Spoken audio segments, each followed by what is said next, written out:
Pope Francis, born Jorge Mario Bergoglio in Buenos Aires on December 17, 1936, rose from humble roots to become one of the most transformative and beloved figures in modern history. The son of Italian immigrants, he trained as a chemical technician and worked humble jobs before answering a deeper calling. At age 21, after nearly dying from pneumonia and losing part of a lung, he found a new path in faith, entering the Jesuit order in 1958. He would later become a priest, theologian, educator, and eventually Cardinal of Buenos Aires. His early years were marked by a deep empathy for the marginalized. During Argentina's dark military dictatorship, he risked his safety to shelter dissidents and help people escape persecution. His pastoral mission always centered around mercy, simplicity, and solidarity with the poor. He refused to live in the opulent comforts typically afforded to high-ranking clergy, and instead cooked his own meals and lived modestly, a reflection of his belief that the Church should always walk alongside those most in need. In March 2013, following Pope Benedict XVI's resignation, Bergoglio was elected the 266th Pope. Choosing the name Francis in honor of St. Francis of Assisi, he signaled a radical shift, a pope of humility, service, and environmental and social concern.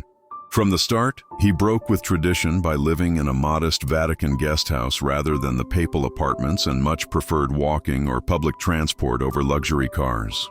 Pope Francis injected new life into the Church's mission through powerful teaching on climate change, social justice, and interfaith dialogue. His 2015 encyclical Laudato Si reframed environmental stewardship as a moral imperative.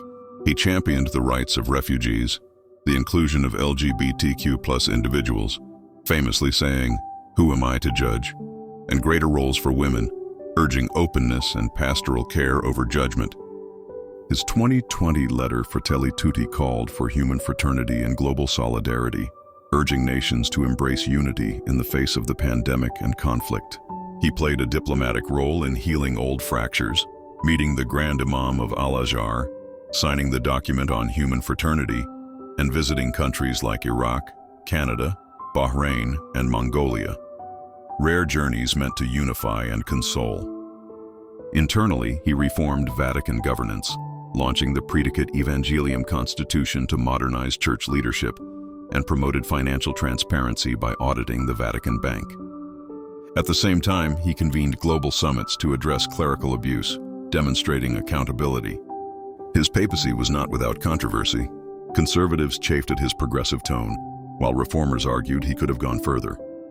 Still, he remained a powerful moral voice, standing up for migrants, indigenous peoples, the environment, and inclusive dialogue among sciences and religions. Pope Francis passed away on April 21, 2025, one day after Easter at age 88. His funeral in Rome drew an outpouring of grief. World leaders, interfaith figures, and hundreds of thousands of mourners gathered, moved not by his title, but by the man he truly was. The lesson from the life of Pope Francis is profound. It reminds us that true leadership is rooted in service, humility, and courage. He taught that sacred traditions gain deeper meaning when the Church walks humbly with the poor, dialogues with all faiths, cares for our planet, and speaks boldly against injustice. He showed that reform and faith can coexist, healing divides by fostering compassion and understanding. In an age often marked by division and noise, Pope Francis exemplified a quieter strength, a commitment to inclusion, dialogue, and moral conviction guided by empathy. What struck you most about Pope Francis's journey? Please like this post, leave a comment with your thoughts, and share it with someone who would appreciate this reflection. Let's honor his legacy and keep the spirit of bridge building alive.